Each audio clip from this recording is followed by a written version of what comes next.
Hello friends, welcome to veg recipes of Karnataka. ನಾವಿವತ್ತು ಗಣೇಶನಿಗೆ ತುಂಬಾ ಪ್ರಿಯವಾಗಿರುವಂತ ಪಂಚಕಜ್ಜಾಯ ಹೇಗ್ ಮಾಡೋದು ಅಂತ ನೋಡೋಣ.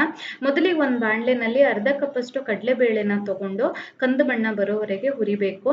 ಗಮನಿಸಿ, ನೀವು ಹುರಿಯುವಾಗ ಮೀಡಿಯಂ ಫ್ಲೇಮಲ್ಲಿ ಇರಬೇಕು, ಅಂದ್ರೆ ಉರಿ ಮಧ್ಯಮ ಉರಿಲಿರಬೇಕು ಮತ್ತು ಹೀಗೆ ನಿರಂತರವಾಗಿ ಮಚ್ಚುತ್ತಾ ಇರಬೇಕು. ಇಲ್ಲ ಅಂದ್ರೆ ಕಡಲೆಬೇಳೆ ಚೆನ್ನಾಗಿ ಹುರಿಯೋದಿಲ್ಲ.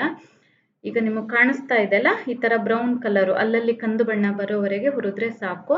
ಆಮೇಲೆ ಅದೇ ಬಾಣಲೆನಲ್ಲಿ ಸುಮಾರು 1/8 ಭಾಗ ಅಂದ್ರೆ ಒಂದು 2 ಟೇಬಲ್ ಚಮಚದಷ್ಟು ಎಳ್ಳನ್ನ ಹಾಕಿ ಎಳ್ಳು ಚಟಪಟ ಅನ್ನೋವರೆಗೆ ಹುರಿಬೇಕು. ಬಾಣಲೆ ಬಿಸಿ ಇದ್ರೆ ಎಳ್ಳು ಹಾಕಿದ ಕೂಡಲೇ ಚಟಪಟ ಅನ್ನುತ್ತೆ, ಹುರಿಯಕ್ಕೆ ಸುಲಭ ಆಗುತ್ತೆ. ನೀವು ಬಿಳಿ ಎಳ್ಳನ್ನಾದ್ರೂ ಉಪಯೋಗಿಸ್ಬೋದು, ನಾನಿಲ್ಲಿ ಕಪ್ಪು ಎಳ್ಳು ಹಾಕಿದ್ದೀನಿ ಅಷ್ಟೇ.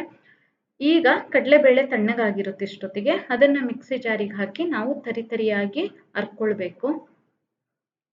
ನೋಡಿ, ಹೀಗೆ ತುಂಬಾ ನುಣ್ಣಗೇನು ಪುಡಿ ಮಾಡೋದು ಬೇಡ. ಇದಾದ್ಮೇಲೆ ಅದೇ ಮಿಕ್ಸಿ ಜಾರಿಗೆ ಅರ್ಧ ಕಪ್ಪಷ್ಟು ಸಕ್ಕರೆ, ನೀವು ಬೆಲ್ಲನಾದ್ರೂ ಹಾಕ್ಬೋದು, ಆದ್ರೆ ಅರ್ಧ ಲೋಟ ಕಡಲೆಬೇಳೆಗೆ ಅರ್ಧ ಲೋಟ ಸಕ್ಕರೆ, ಆ ತರ ಲೆಕ್ಕ. ಅದನ್ನ ಕೂಡ ತರಿಯಾಗಿ ಪುಡಿ ಮಾಡಿ ಇಲ್ಲಿಗೆ ಹಾಕೊಂತಾ ಇದ್ದೀನಿ ನಾನು. ಇದಕ್ಕೆ ಅರ್ಧ ಕಪ್ಪಷ್ಟು ತೆಂಗಿನ ತುರಿನ ಹಾಕ್ಬೇಕು. ತೆಂಗಿನ ತುರಿ ಹಸಿನಾದ್ರೂ ಆಗ್ಬೋದು ಅಥವಾ ಒಣ ಕೊಬ್ಬರಿನಾದ್ರೂ ಆಗ್ಬೋದು. ಹುರಿದಿರೋ ಎಳ್ಳನ್ನು ಹಾಕದೆ, ಜಜ್ಜಿರೋ ಏಲಕ್ಕಿನೂ ಹಾಕದೆ, ಏಲಕ್ಕಿ ಮತ್ತೆ ಎಳ್ಳನ್ನ ಬೇಕಾದ್ರೆ ಸಕ್ಕರೆ ಜೊತೆ ಹಾಕಿ ಒಂಚೂರು ಅರ್ಕೊಳ್ಬೋದು.